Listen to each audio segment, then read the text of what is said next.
भोला चलल देवघरवा के बोरे होलिया खेल गौरा रानी।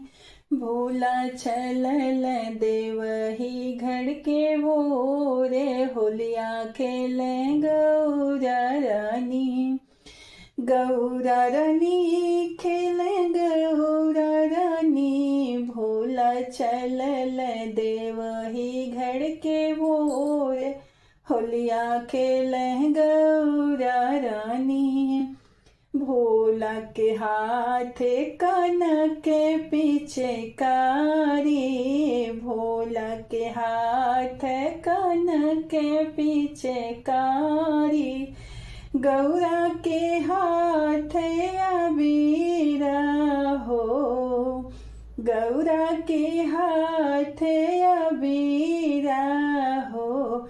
भोला चलल देवही घर के ओर होलिया खेल गौरा रानी।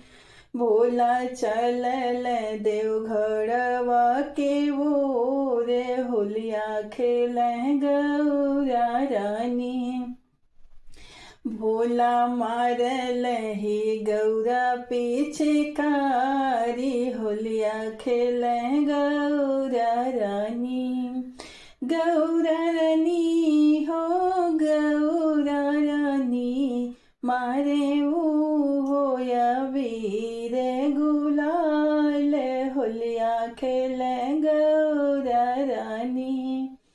मारे हो या वीर गुलाल होलिया खेल गौरा रानी।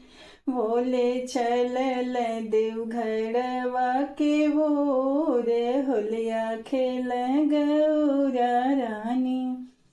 मारे पिचकारी भोले हो। मारे पिचकारी भोले हो।